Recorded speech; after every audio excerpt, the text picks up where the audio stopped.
Hi everyone. So welcome to our first official monthlies with me, your host Zama. And as you may or may not know, this is going to be a platform that unpacks our menstrual cycle, and this is just going to teach us about gut health, menstruation, hormones, and everything else that you want to explore.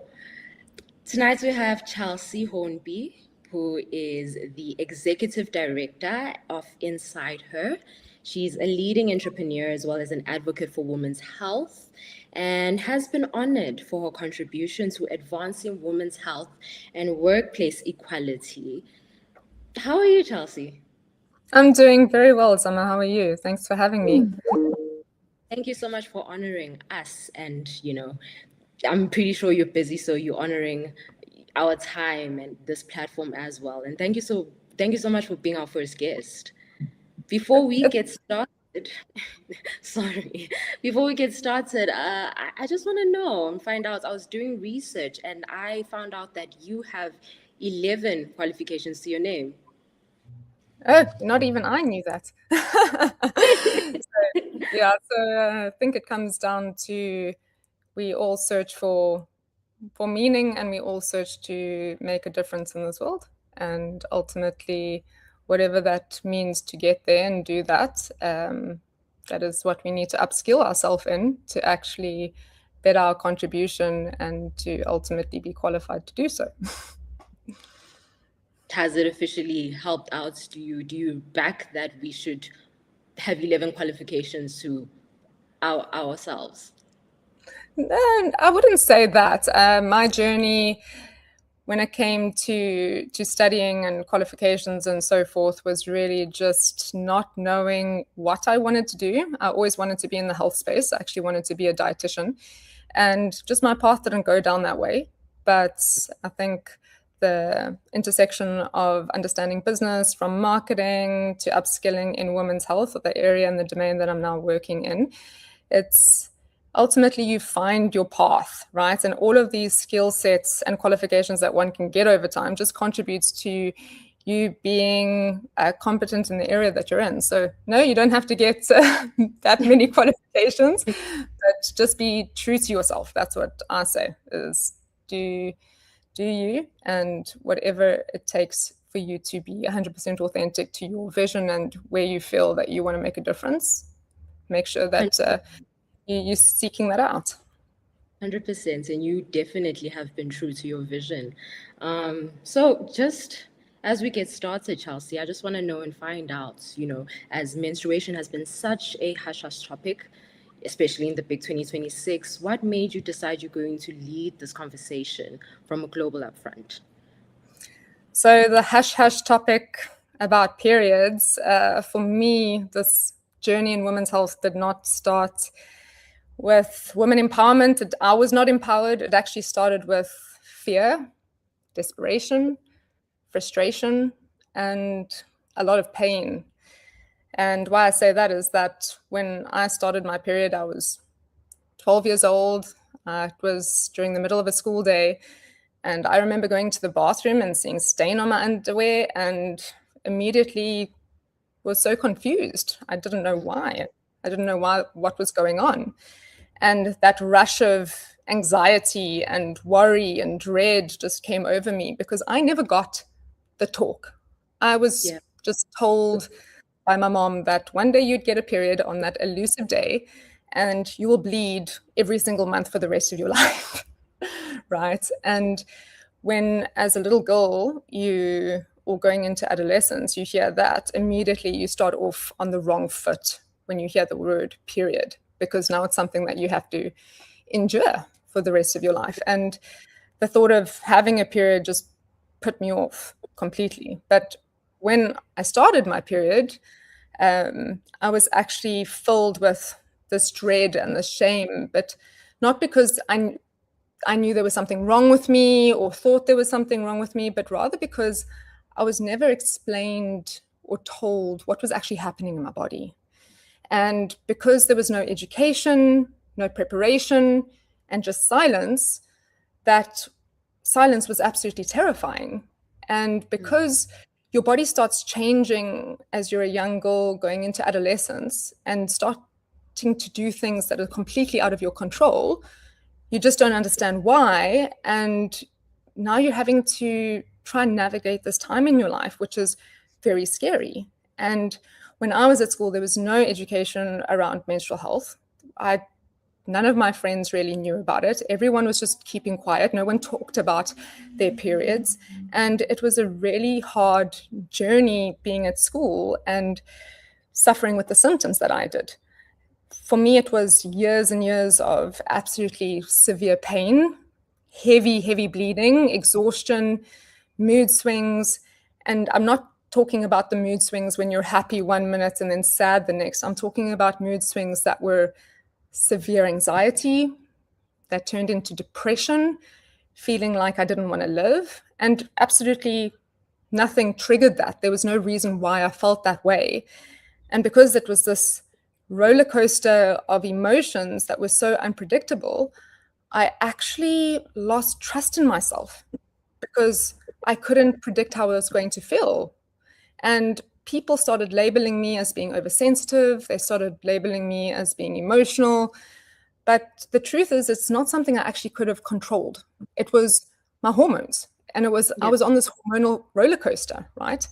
And because of this, I just felt that I could no longer rely on myself to be consistent. I could no longer trust my body.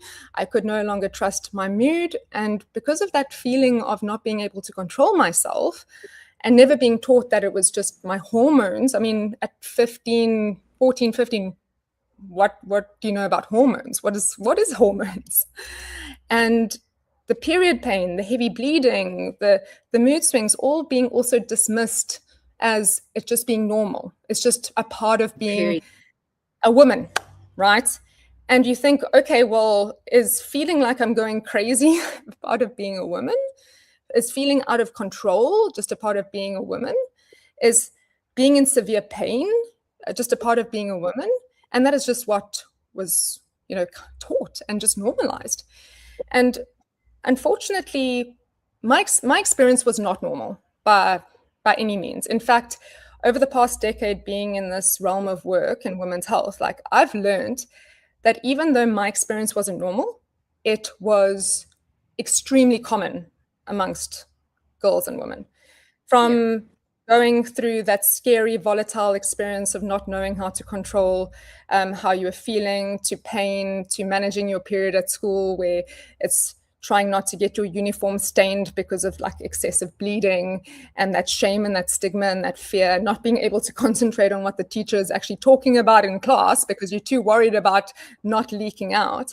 Like these are like the real conversations and the real candid experiences girls go through. And it impacts us on such a severe level because it impacts our confidence, our morale, our relationship with ourselves. And also, it destroys our confidence in ourselves. I think that's the biggest thing. And for me, like, even though my periods were unpredictable, I didn't know when they'd come. I wasn't taught how to actually track a cycle. And my periods were very unstable. But that unpredictability, I didn't know how to manage it. I didn't know how bad they'd be. I didn't know if I'd be in class and then suffer with this severe pain that I would feel crippled and be rushed to sick bay.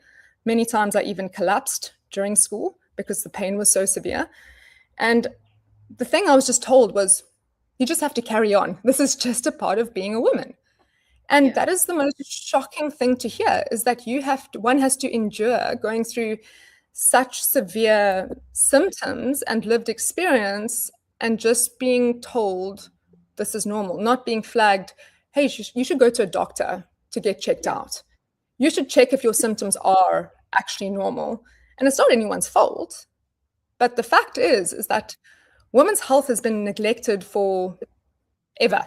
It's only since 1993 that women were included in clinical trials and there was some research being done about women, And so we owe women like a century of research, a century of data. And essentially, like so much education is just built around the male physiology. And so I was just taught throughout life, you just have to carry on. despite your symptoms, despite what you're feeling and what you're going through, you just have to carry on. So I carried on through school, even though I was in crippling pain. I carried on through sport, even though I couldn't participate. Had to drop out of netball because the pain was just so severe. I had to carry on when I was at school and I was bleeding so heavily, you have to stuff toilet paper into your underwear because you're just so fearful of leaking out. And this is just something that I had to endure my entire high school career. And so the hush-hush situation here is that as I got older, I realized that my story wasn't unique. Women everywhere around the world are either struggling with endometriosis, polycystic ovarian syndrome, severe PMS, severe PMDD, which is like that depression and that anxiety and the horrible mood components of that, fertility challenges, burnout, and later in life, perimenopause. And we all just don't have the language or the tools to advocate for ourselves. And periods have been hush-hush, not because they're not important, but because society has been so uncomfortable with women's bodies for generations and not knowing how to actually address the conversation or not know how to actually guide women through this. So ultimately, the reason around this work is because I didn't want any girl, any woman to have to go through what I did. I didn't want them to have to be afraid. And I know that some girls had it worse than I did. And I want to change and be a part of something that is changing the narrative from silence and suffering to knowledge and power. And this is why ultimately Insider exists, because the pain that women experience, the confusion, is not a rite of passage. That's actually something that we don't have to experience. And understanding our bodies as women can truly change our life. So that is the why. Thank you so much. And just like you, I myself started at a very young age, at the age of 9, and I also didn't get the talk. And as soon as I started my monthlies, it was a matter of being inducted into womanhood. So I think as you navigate your growing up and your monthlies, you also realize that we're also part of a community where we realize that this actually isn't normal. And the more we realize, or there's more research that we get introduced to, we realize that you actually can have a healthier experience with your menstrual cycle, right? Talk to us about this term you coined as the 4 seasons. What does the 4 seasons look like throughout the menstrual cycle? So I like to think about our cycle as 4 seasons, right? And if you think about winter, spring, summer, and autumn, these are reflective of the different phases of our menstrual cycle. And when we start off tracking our cycle, it's actually from day 1 that we start bleeding. And lots of people don't actually know that, how to track their cycle. But day 1 is when we start bleeding. And I like to refer to this as the winter season, because during this phase, the menstrual phase, this is when you bleed, your energy is lower. It's almost like you're in hibernation and your body wants to rest. It needs to repair itself. It's shedding. It's going through an entire new hormone change. Your hormones are at your absolute lowest. And this is a good time for you just to slow down and reflect and understand that, okay, nothing is really being birthed at this moment, like you're in your winter phase. Just rest. And if we think what then transcends and moves on from winter, we're looking at spring, where there's some hope. We're feeling that when we move into the spring phase, which is the follicular phase, is when you go from having a period into not having a period, which is normally day 5, 6, 7. And this phase, your energy starts rising. You feel a lot more optimistic and you're a lot more creative. You're motivated to do new things.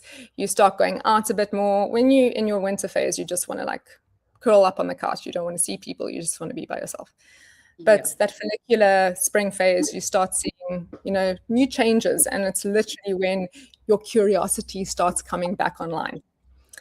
And then we move into summer. Now, this is actually our peak phase, and this is the ovulatory phase.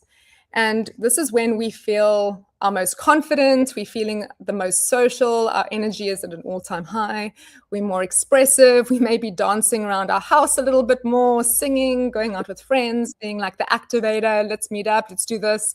We might be thriving at work during that time. And that's really, if you think about summer, like out and about, having a good time, like really feeling good and confident. And this is literally where our bodies are designed to connect, right? We're designed to connect with each other because biologically, ovulatory phase means you're the most fertile, and that's where you're around your fertile window. So we're designed to be more around people. And now moving from that summer phase, it's obviously then going into autumn. And this is when, you know, if you can just think of what autumn looks like, the leaves start falling off the trees, it's getting a little bit dimmer, the days are a bit shorter. But this is when we go into our luteal phase. And this phase is usually when our energy starts dipping, but we feel sensitive. We may start crying for no reason. We'll feel antisocial or more inward. And this is actually like a powerful time for us to reconnect with our bodies and saying, what do we need right now? Because you may be feeling a certain way, like you may schedule going for a hike, but your body just says, no, I can't do that. And understanding, listening to what your body is saying to you and saying, I don't want to do that. If you have social activities planned and you just feel like you want to be by yourself and you're more antisocial, that is okay. That is actually your biology telling you what you need.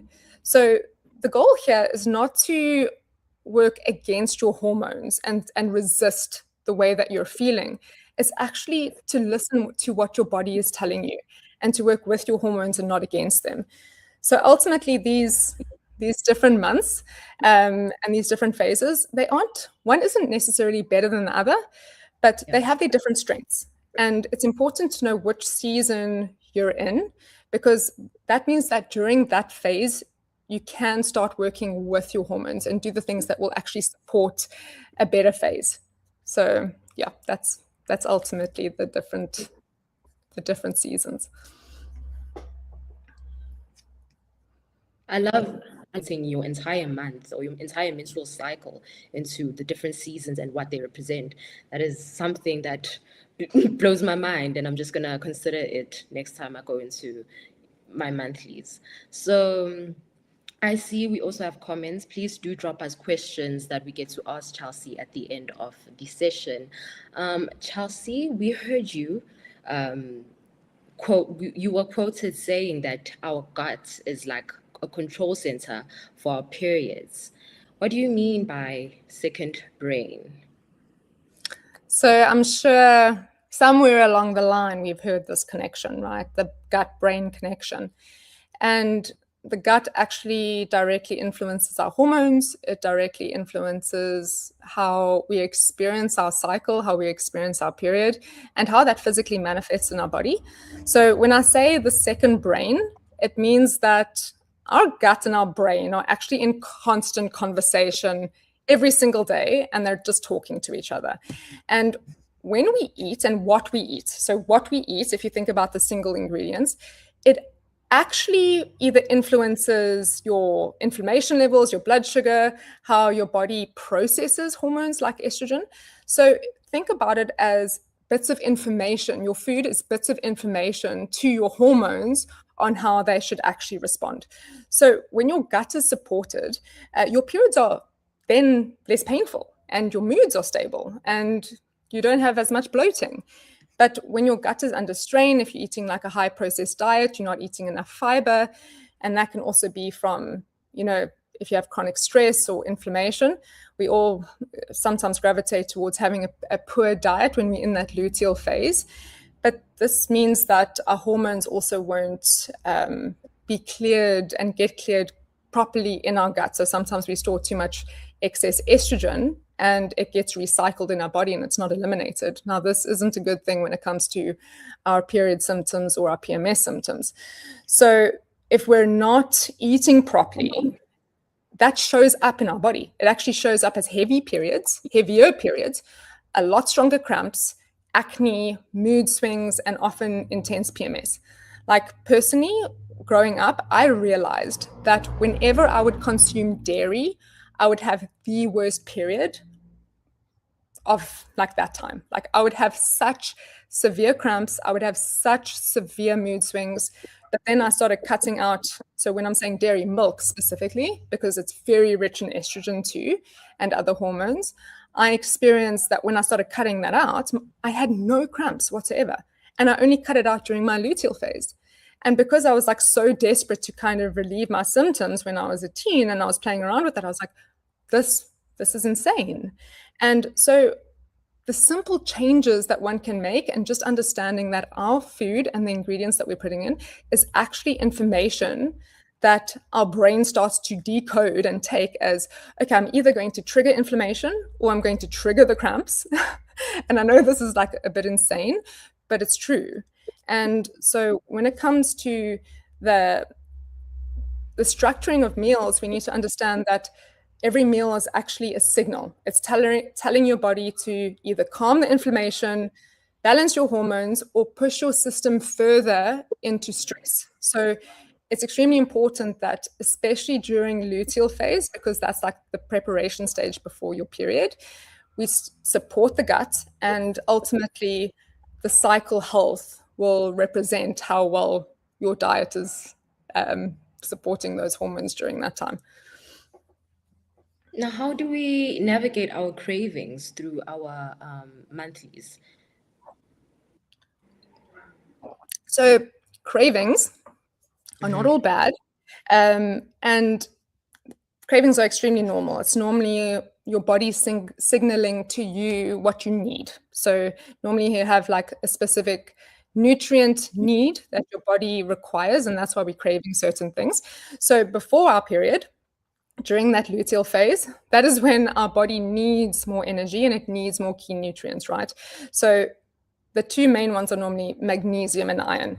And at the same time, our blood sugar naturally dips. So that means we're craving the chocolate, the chips, the sweets, the high processed foods to get more energy. We're just feeling that slump, right?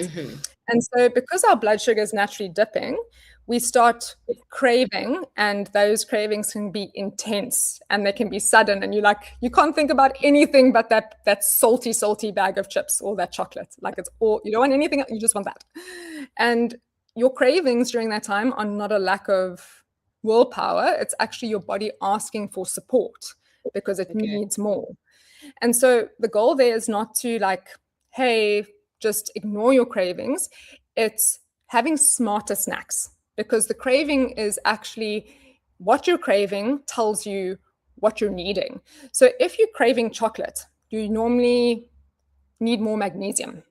So maybe then go for more magnesium rich foods, as well as like have some dark chocolate and have some fruit with that. So you're not going for the high processed sugar, because once you have that nutrient intake maybe from a dark chocolate, then your cravings will subside, because your body has gotten that nutrient in that form. And if you're craving salts, maybe you have some olives, or like instead of going for the big bag of salty chips, like your body needs more sodium because you're storing water before you release into your period, and maybe go for more salty nuts or the olives, so it's healthy fats and seeds and things like that. So you're still getting the salt intake, but it's not going to have like a high glycemic effect like the salty potato chips, but it's like either salt on a fat or a protein or something like that.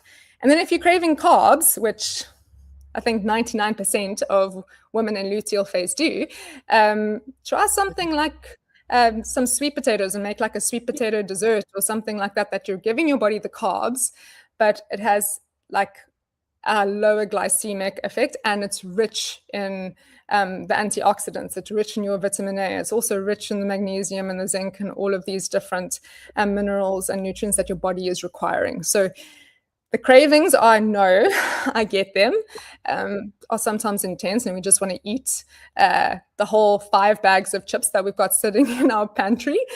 But, just that knowledge that this is our body signaling to us that we actually have some nutrients that we require, and making the smart, healthier choices is the better selection. Because when you listen to your cravings, instead of judging yourself for having those cravings or giving into them, you actually support your hormonal balance, and you're ultimately giving your body what it needs. What it needs, as opposed to what it wants. What you're basically saying is that we need to snack smarter. Exactly. To stabilize our blood sugar and also reduce the inflammation, because if you're giving into those cravings that are like the unhealthier choices, you're going to spike your inflammation, you're going to send your blood sugar on a roller coaster, and you're going to have probably a horrible period. So ultimately, the stabilization of the blood sugar, which one can always do by eat more fiber, so like have more fruits, have more vegetables, or also pair it with, like if you're having chocolate, have it with some nuts, because then there's a protein and a fat in there that helps stabilize your blood sugar. So it's just understanding like, okay, well, don't just eat a simple carbohydrate that's going to just take you on this roller coaster that's going to be like a 5-hour snackage attack that you can't control, and then you feel like so terrible the next day. Yeah, I'm so glad that you started listing what food we should be having throughout our monthly cycle.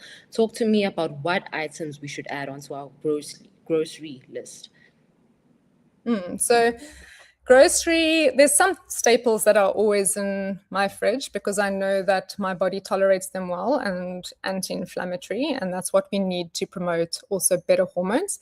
It's always good to know that like hormones are created also from healthy fats, right? So fats are not bad. So when we look at, I'll list 5 kind of food groups to look at, because some people have different tastes and tolerances for foods. These are the foods that I love, and I find that are just always the healthier choices, because I love sweet things and sometimes I love salty snacks and things like that. So personally, when it comes to my period, I sometimes struggle with IBS flare-ups because I have endo. So I can't tolerate certain like green leafy vegetables. If you can tolerate green leafy vegetables like your spinach and your kale and your Swiss chard and stuff like that, it is great to include that in your diet. I personally can't tolerate that, so I switched to like cucumber, which is a lot more nourishing and a lot more hydrating. So that is also a big one. It also has a lot of magnesium in those green veggies that will support your energy and also reduce cramps during your period. So that's the one. If you just think of greens, just have some greens on your plate. So it just depends on your tolerance. I'm not going to give specifics there. The next is healthy fats. And I really want to stress this, that fat doesn't make you fat. And healthy fats are actually really good to stabilize our hormones. And so when we think of healthy fats like avo, some olive oil, a handful of nuts, not the roasted ones, the raw ones. You can maybe roast them at home if you want it like that. But just the healthy fats are great because hormones are actually built from fat. The next is your whole grains. Try and stay away from your refined grains and your refined ultra processed starches. Like stay away from your white bread and your white rice, because that has 0 fiber in it, and you want something that's going to stabilize your blood sugar. So sweet potatoes, quinoa, oats, some brown rice. Like if it's brown and it's got some fiber, that is really great, because that's about like keeping your blood sugar stable and your energy balanced. It's even better if you then pair those things with a fat or a protein, because it'll keep you fuller for longer and it will actually like stabilize your blood sugar for longer if you pair it with something like that. So for example, if you want, this is like cross between omega-3s, which is also a great option and food group to add to your grocery list. And that comes in the form of your fatty fishes, your flax seeds, your chia seeds, and that helps keep your inflammation at bay and actually ease the discomfort of cramping and so forth. So if you want something sweet, a really great option and like mixing it up is taking some chia seeds, soaking it in your preferred milk, whether it's almond milk, coconut milk, preferably a non-dairy milk, a lactose-free milk maybe. Soaking it in that, add some protein powder. I add some chocolate protein powder, and you can make like a nice dessert, and you can put some berries with it or some fruit with it. So there's ways to actually get these essentials and these food groups into your diet that are still like really tasty, rather than just thinking of it as, I've got to get these foods in. And then the next is your colorful fruits and vegetables. And why I'm saying colorful and a variety of the colors is that they are rich in antioxidants and polyphenols, and that means that these nutrients will also like support your entire cycle. So I personally love any kind of berry, and they're very high in fiber. So it's like looking at the certain fruits and vegetables that are of different colors, the ones that you like.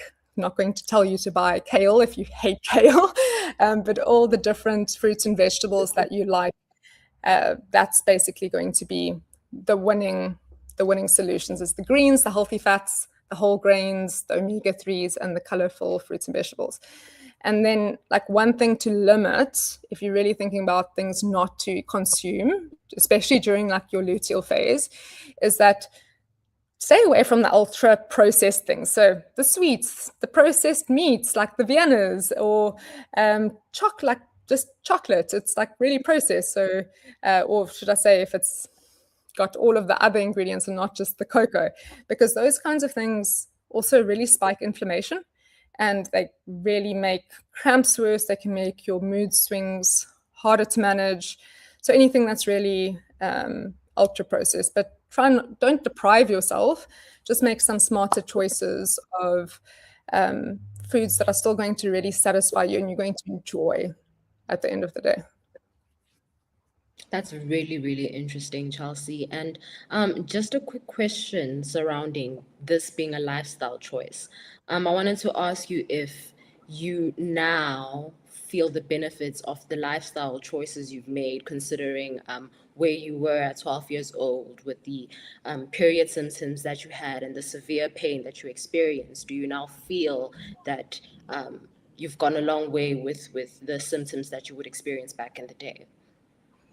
Absolutely. So with me, my case has been quite different to the average woman, because I've had and didn't know that I had endometriosis, and it shows up in very different ways, because normally endometriosis also, a big symptom of it is IBS, right? So it's like severe gut issues.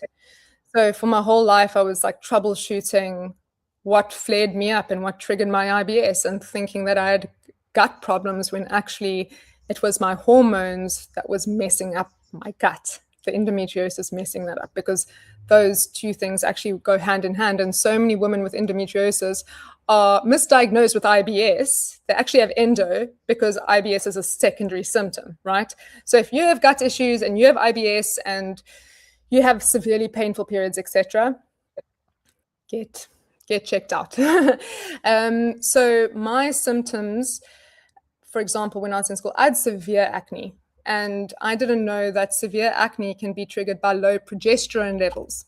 And then you can have an excess estrogen level, which is what endo does.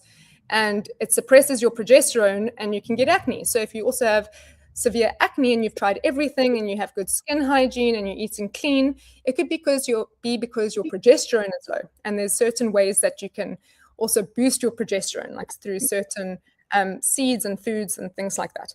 So what I have experienced since also making certain changes is that I realized that lactose for me and gluten for me, those are certain things that actually worsened my symptoms. And when I would eat anything that caused high inflammation in my body, my symptoms became unmanageable. They were so bad. Like if you can imagine me crying in a ball on the couch, that is how it was. They were really bad. And so lifestyle management through diet is a big thing.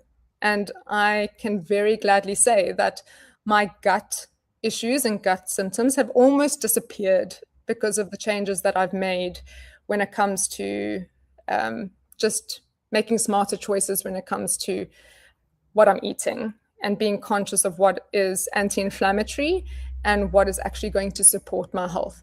And so now I always have an outlook of a health forward approach when it comes to selecting food. Yes, I get my cravings. Everyone gets cravings. And maybe it's having a little bit here and there, not being so strict on yourself, but having to have or planning to have meals that are still very satisfying, supporting your nutritional needs and goals, and ultimately supporting your cycle health and your hormone health. So to answer your question, yes, I've certainly experienced relief in symptoms.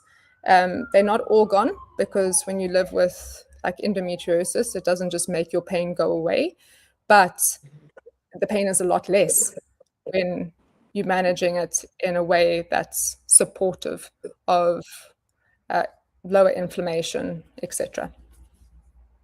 Thank you so much, Chelsea. And lastly, with everything that you've mentioned about our monthlies and how to navigate them, and also just the admin of choosing a healthier lifestyle, how do we and the audience watching us at home, how do we stay positive about our little friend who visits us every month? So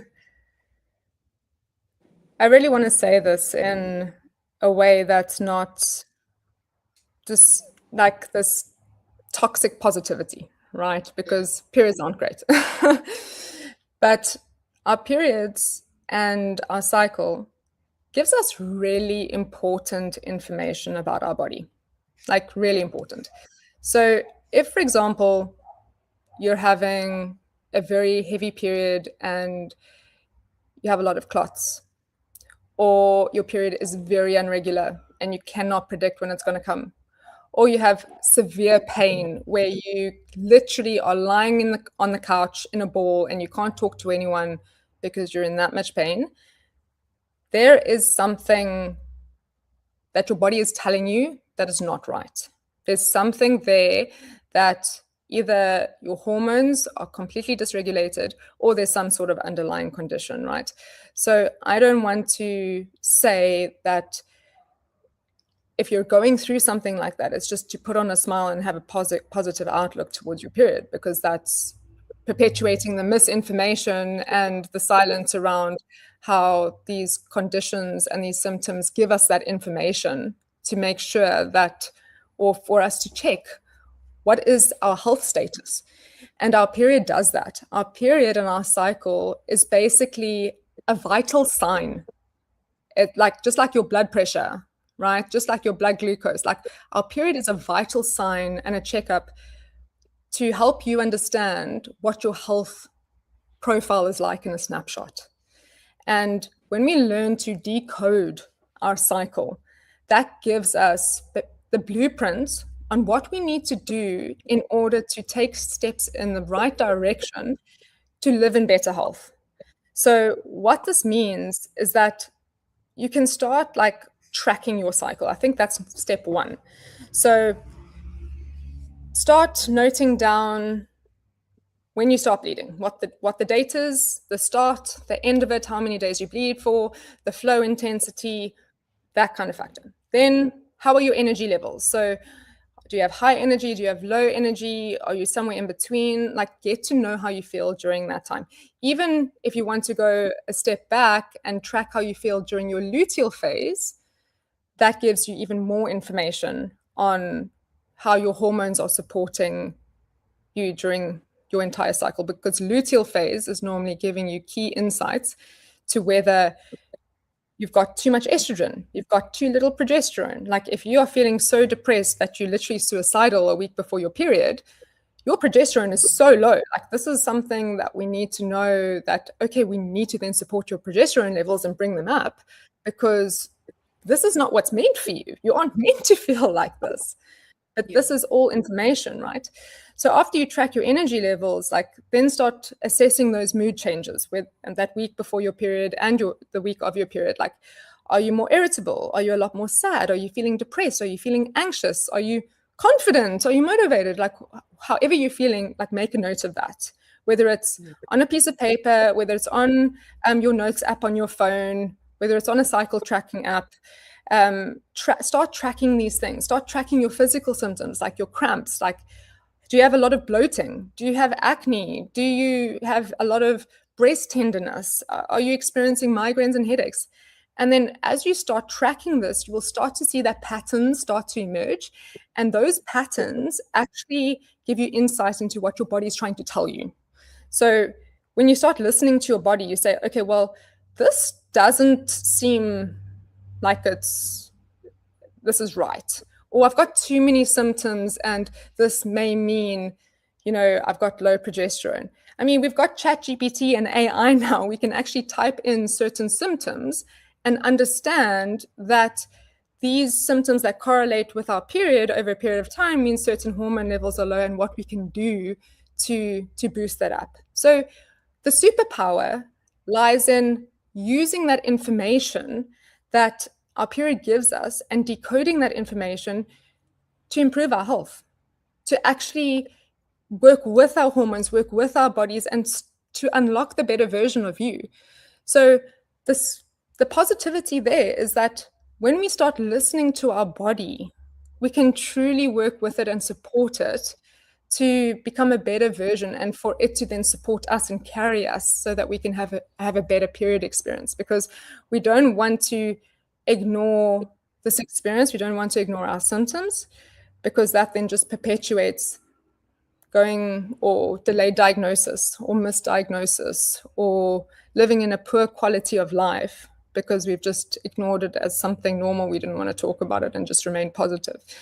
So it's a positive experience when we take information, when we also listen to our body and understand that every woman's journey is unique.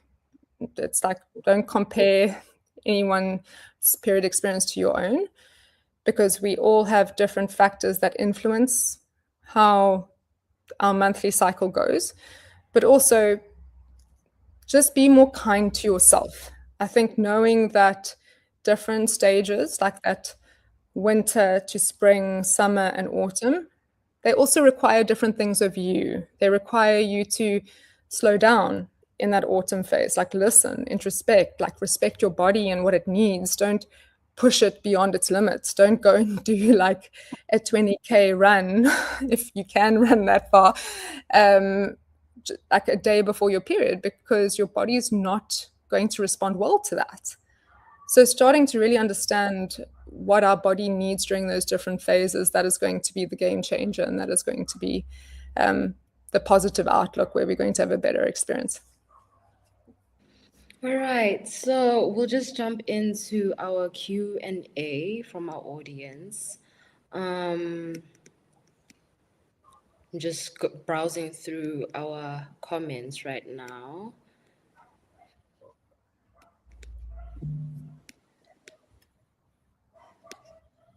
I'm looking for a question. So, Dorozo Hlajwayo asked, how would you best advise someone who has an irregular cycle? So best advice in terms of stabilizing it or making it regular. Yes. So the question is, why is it irregular? And is it the same kind of pattern of like 32 days, 35 days? Are we missing an entire period? Is it happening once every 3 months? So irregularity can differ from person to person, but ultimately there's a few things that you always need to go back to. Is your diet supporting your nutritional needs? Because if you are not supporting follicular, which is the follicle development in your body, and your body is not ovulating, then sometimes you won't even get a period. And then you're in amenorrhea, right? If you are underweight and you don't have enough fat on your body, you will not get a period. You will go into amenorrhea. If you have endometriosis, so irregular periods and endometriosis are also like this, right? So there's no one kind of answer to regulating a period. It's always asking like the question and first tracking the period and saying, okay, well, how often am I getting it? The regularity in terms of, is it happening on day 26? Is it happening on day 35? Start tracking it, and that will start giving insight. And then from there, like make sure you're getting screened for like endometriosis. So we've developed a screening tool for endometriosis to understand whether you're at risk, high risk, depending on your symptoms. It's in the comments section. I do suggest anyone struggling with irregular periods to check that out and get screened there. And so many women struggle with irregular periods, and it's again something that our body is telling us that we need to draw our attention to. And it can be for many reasons. Some of it can be from too much stress. It can be from diet. It can be from travel. It can be from not getting enough sleep. It could be from underlying conditions. And so looking at it as, hey, our body is giving us a clue that something is off is the first place to start. So I wouldn't say this is what you do to regulate your period. Lots of women and girls, unfortunately, end up going to their GP, and their GP says, go into the contraceptive pill. This will help you regulate your period. That's what they did with me, because that's the only way they know how to regulate it. Because again, it's like our body's trying to tell us something, that there's something off. But the risk there is that when you go on to, for example, a contraceptive pill, it starts masking all of the other symptoms. Like irregular period is our body telling us to look deeper. And if we're just muting it, it means that we may be overlooking something that needs our attention. So that's just a word of advice there. Always try and find a good doctor if you can. But I think screenings, looking at what you're eating, are you getting enough sleep, how stressed are you, are good indicators to just try and understand, are these things that are throwing my period off? Is it just 1 month I'm irregular, or is it actually like, has my period been irregular for more than 6 months in a row? If it's irregular for more than 6 months in a row, I suggest that you see your doctor. Geez, that's really informative. And please do check out the screening by Insider, which is in the comment section. Another question for you by Lebo. She states that she cannot live without coffee, but she wants to know, how does coffee or caffeine affect the menstrual pain or the mood? So I'm with her. I also can't live without my coffee, as I think half of, or more than half of humanity cannot. So caffeine isn't bad. Like excess consumption, yes, because that impacts the quality of your sleep, and caffeine dehydrates you, right? So those are two things. Like caffeine's half-life is like 12 hours. So it means that if you are drinking a coffee at 3 p.m., it's still in your system at 9 p.m. Like we may not feel the buzz, but it's still in our system, and that can impact the quality of our sleep. So that's number one. Caffeine then also dehydrates us. We don't know that. And we're probably all dehydrated and we don't even know it. So if you're drinking a lot of coffee and you're drinking coffee, drink more water. And not only water, drink like, for example, some black tea, not caffeinated tea, but like a rooibos, or more water, and just put like a little bit of fruit juice to flavor it so it's not so hard to drink water. But the hydration offsets obviously like the negative effect of caffeine in that way. The problem with the cup of coffee is normally not the caffeine, it's the sugar. It's the sugar in the milk. Because those things spike our blood glucose levels, which then crashes again, and it spikes your insulin. And insulin directly affects our hormone levels, right? And how our metabolic system. So if we're drinking a lot of coffee on an empty stomach, for example, or not with a meal, and it has sugar in, we can actually start developing insulin resistance over time. And insulin resistance drives inflammation. And it also is associated with polycystic ovarian syndrome, is associated with endometriosis, is associated with all of these other underlying conditions. So the key here is watch the sugar intake and everything in moderation, including moderation, right? So it's not bad. Just maybe if you're having a cup of coffee, have it with food, because then it won't have this massive spike, and have it with maybe avo on toast, because the avo will also stabilize the blood sugar. Okay. A follow-up question from Label. Can certain foods make bloating or cramps worse? My cravings tend to be all over the place. Yes, absolutely. So again, certain foods that are highly processed make cravings a lot worse because cravings are sometimes also induced by that blood sugar crash. So if we're having, let's just say we're craving that chocolate and we eat a chocolate. Now you're going to crave even more chocolate and you're going to be hungrier because now what it's done is it's affected two, okay, yeah, a main hormone in your stomach called ghrelin. So the insulin spike and the blood glucose spikes activates ghrelin, which is your hunger hormone. And now you're going to even crave more because now you've like activated the hormone monster in your stomach that just wants to eat because we've eaten now something that's high in sugar and ultra processed, just spiking our blood sugar, and we had nothing else to stabilize it. So yes, it does. It can make bloating a lot worse. Anything very salty will make your bloating worse because salt, 1 gram of carbs, especially if it's like salty carbs, carries 4 grams of water.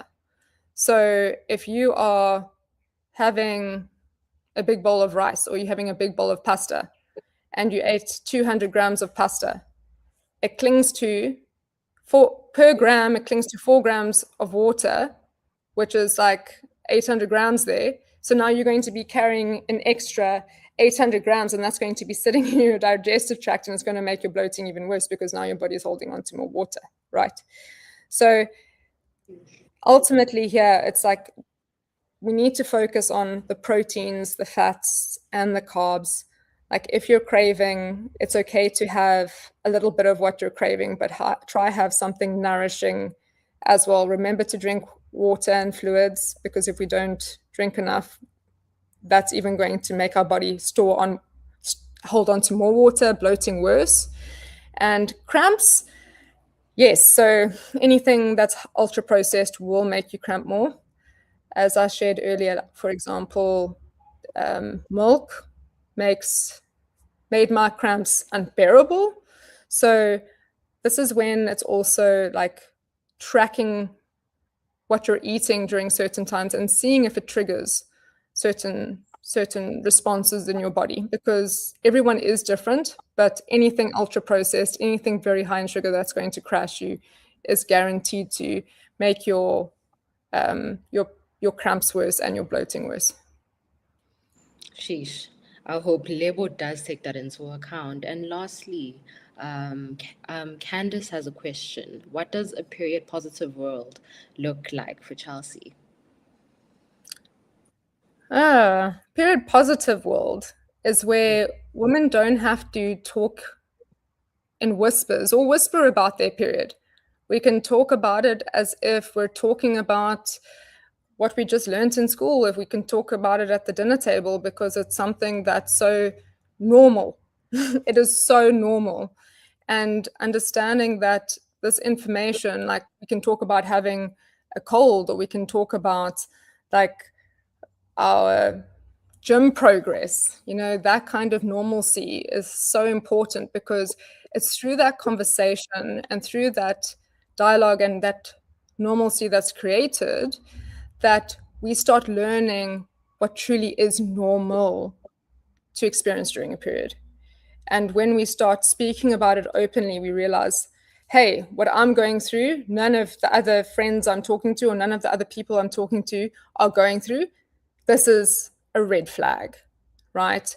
Or you're hearing the different perspectives, hearing the different experiences. And this is where the true information lies of whether your period is normal or whether you can actually like have something else going on. And period positive, where every woman has access to period products, that we don't have to feel shameful about them, where we have access to them. And we have also access to the health care in terms of the information, education, tools, products, services that we need. Thank you so much, Chelsea. That is our time. Thank you so much for having us. Thank you for being so candid. And thank you for sharing your space as well as inside her with us. Thank you, Zama. It was an absolute joy for me to be here. And to everyone at home, please do tune in and subscribe to our WhatsApp channel. The link is in the comment section, as well as do take that screening from Inside Her, which is also in the comment section. Please catch us on our next monthlies, which will be in February. And as always, stay safe and bye.